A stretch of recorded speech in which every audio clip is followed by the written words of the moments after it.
How are you all? Hope all doing well. I'm Tanuja Takwal and welcome back to my channel Women's Natural Health Care. So guys, देखिए जब महिलाओं का ovulation होता है यानी जब ओवरी से एग रिलीज होता है उससे पहले ही 24 से 36 घंटा पहले ही महिलाओं का एग फूटने को तैयार हो जाता है। बट वो उस टाइम पे नहीं फूटता है क्योंकि उस टाइम पे महिलाओं की बॉडी में एक नया हार्मोन राइज होना शुरू हो जाता है जिसे हम ल्यूटेनाइजिंग हार्मोन कहते हैं। और ल्यूटेनाइजिंग हार्मोन को पीक पे पहुंचने में 24 से लेकर 36 घंटे का टाइम लगता है। तब जाके महिलाओं का फॉलिकल रप्चर होता है और उसमें से एग रिलीज होने के बाद फैलोपियन ट्यूब में चला जाता है। कई बार क्या होता है, महिलाओं के एग की ग्रोथ तो हो रही होती है, प्रोडक्शन भी अच्छा होता है, बट ओव्यूलेशन के टाइम पे फॉलिकल रप्चर ही नहीं हो पाता है, जिसकी वजह से प्रेगनेंसी कंसीव करने में महिलाओं को दिक्कत आती है। क्योंकि गाइस देखिए, ल्यूटेनाइजिंग हार्मोन का मेन काम होता है कि ये आपके ओव्यूलेशन को ट्रिगर करता है। यानी अगर ल्यूटेनाइजिंग हार्मोन ठीक तरीके से राइज हो रहा है, पीक पे गया है, तभी जाके महिलाओं का ओव्यूलेशन हो पाएगा, ओवरी से एग रिलीज हो पाएगा। बट इसके साथ साथ गाइस ये इम्प्लांटेशन सफल होने में भी मदद करता है क्योंकि ल्यूटेनाइजिंग हार्मोन प्रोजेस्टेरोन हार्मोन को भी सपोर्ट करता है। जब महिलाओं का फॉलिकल रप्चर होता है तो उसमें से अंडा भी रिलीज होता है, फ्लूइड भी रिलीज होता है, सब चीज रिलीज हो जाता है और वो फॉलिकल बिल्कुल खाली हो जाता है, तो उसे हम कॉर्पस ल्यूटम कहते हैं। और उसमें से नया हार्मोन प्रोड्यूस होना शुरू हो जाता है ओव्यूलेशन के बाद, जिसे हम प्रोजेस्टेरोन कहते हैं। और प्रोजेस्टेरोन हार्मोन प्रेगनेंसी के लिए बहुत इंपॉर्टेंट रोल प्ले करता है, इम्प्लांटेशन को सफल बनाने के लिए बहुत इंपॉर्टेंट रोल प्ले करता है।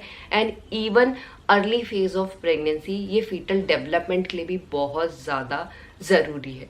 तो गाइज ये आपका इम्प्लांटेशन सफल होने के चांसेस को भी बढ़ाता है, साथ में ओव्यूलेशन को भी समय पे करता है। तो आज के वीडियो में मैं आपको यही बताने वाली हूँ, क्या आपको ऐसे काम करने चाहिए ओव्यूलेशन से पहले जो आपके ल्यूटेनाइजिंग हार्मोन के लेवल को ठीक तरीके से बढ़ाएंगे और समय पे आपका एग रप्चर हो पाएगा। सो गाइस, जो ल्यूटेनाइजिंग हार्मोन है उसका जो नॉर्मल लेवल है वो मैं आपको बता देती हूँ। ल्यूटेनाइजिंग हार्मोन फॉलिकुलर फेज पे अलग तरीके से काम करता है, ओव्यूलेशन के टाइम पे अलग तरीके से काम करता है, ल्यूटल फेज में अलग तरीके से काम करता है, पोस्ट मेनोपॉज में अलग तरीके से काम करता है। तो इनके जो लेवल है अलग अलग है, वो आप समझ लीजिए। देखिए, जब आपका फॉलिकुलर फेज चल रहा होता है तो इसका जो लेवल होता है ये 1.68 to 15 होता है।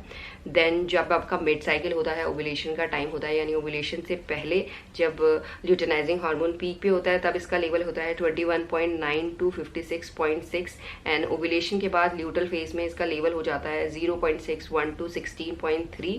एंड पोस्ट मेनोपॉज, जब आपको मेनोपॉज हो जाता है उसके बाद इसका लेवल 14.2 to 15.3 हो जाता है। ये सब इंटरनेशनल यूनिट पर मिलीलीटर में होता है, ये इसकी नॉर्मल रेंज है। अगर ल्यूटेनाइजिंग हार्मोन नॉर्मल रेंज में नहीं है तो आपका ओव्यूलेशन समय पे नहीं हो पाएगा। तो ल्यूटेनाइजिंग हार्मोन को बैलेंस करने के लिए और अपने एग रप्चर के चांसेस को इंक्रीज करने के लिए सबसे पहले आपको लाइफस्टाइल में फोकस करना है। अगर आपका लाइफस्टाइल अच्छा है, हेल्दी है, तो ये आपके हार्मोन को आपकी बॉडी में ठीक तरीके से रेगुलेट करता है, हार्मोन का प्रोडक्शन ठीक तरीके से होता है, हार्मोन बैलेंस रहते हैं और इसके साथ साथ महिलाओं के रिप्रोडक्टिव हेल्थ का फंक्शन भी इम्प्रूव होता है। तो लाइफस्टाइल में सबसे पहले अपने वेट को मैनेज कीजिए। वेट आपका ठीक होना चाहिए। ठीक का मतलब है कि आपका जो BMI है, बॉडी मास इंडेक्स है, वो 19.5 to 24.5 के बीच में होना चाहिए, जो आपको प्रेगनेंसी कंसीव करने में हेल्प करता है। इसके साथ अपने स्ट्रेस को रिड्यूस कीजिए। स्ट्रेस करने के बहुत से तरीके, बट बेस्ट तरीका है exhale inhale therapy. Regular consistently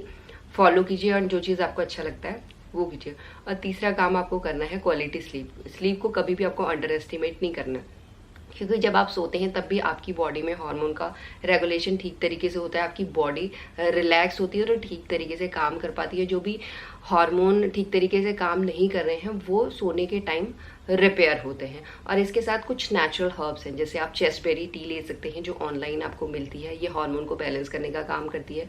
साथ में आप मका रूट पाउडर भी ले सकते हैं। इन दोनों को किस तरीके से लेना है उसके लिए मैंने वीडियो बनाई है, लिंक मैं डिस्क्रिप्शन बॉक्स में या ऊपर डाल दूंगी, आप जाके चेक कर सकते हैं। और डाइट में आपको मेनली फोकस करना है प्रोटीन और फाइबर रिच फूड्स अपनी डाइट में ज़्यादा लें। अभी प्रोटीन आपको ऐसा भी नहीं है कि हर टाइम ज़्यादा क्वांटिटी में प्रोटीन खा रहे हैं, आपको हर चीज़ लिमिट में खानी है, बट फोकस करना है प्रोटीन और फाइबर पे।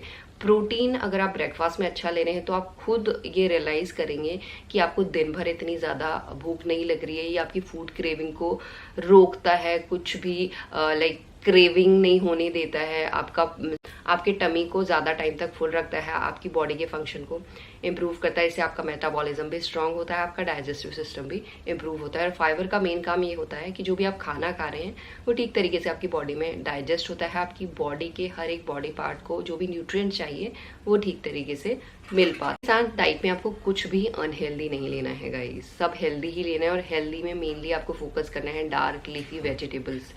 ये आपको कंसिस्टेंटली डेली रेगुलर बेसिस पे कोई ना कोई ग्रीन लीफी वेजिटेबल अपनी डाइट में इंक्लूड कीजिए।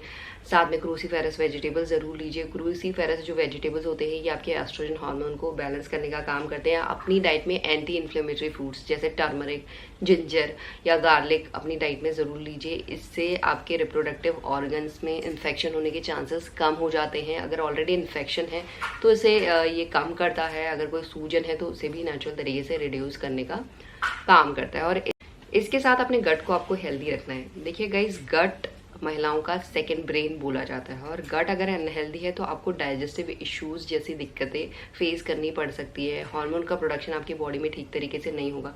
तो गट को हेल्दी रखने के लिए अपनी डाइट में आप फर्मेंटेड फूड्स ज़्यादा इंक्लूड कीजिए, फाइबर रिच फूड्स ज़्यादा इंक्लूड कीजिए, योगर्ट इंक्लूड कीजिए। इन सब चीज़ों को अगर आप रेगुलर और कंसिस्टेंटली फॉलो करते हैं, अगर आपका एग का प्रोडक्शन हो रहा है, एग की ग्रोथ हो रही है, तो एग टाइम पे रप्चर होगा, आपकी ओवरी से एग रिलीज होगा जो आपको प्रेगनेंसी कंसीव करने में मदद करेगा। तो इसी तरीके से आप अपने प्रेगनेंसी कंसीव करने के चांसेस को नेचुरल तरीके से बढ़ा सकते हैं। एंड यही है आज का वीडियो। होप करती हूँ ये वीडियो आप लोगों को पसंद आएगा। And thanks for watching this video. Will see you soon in the next video. Till then bye.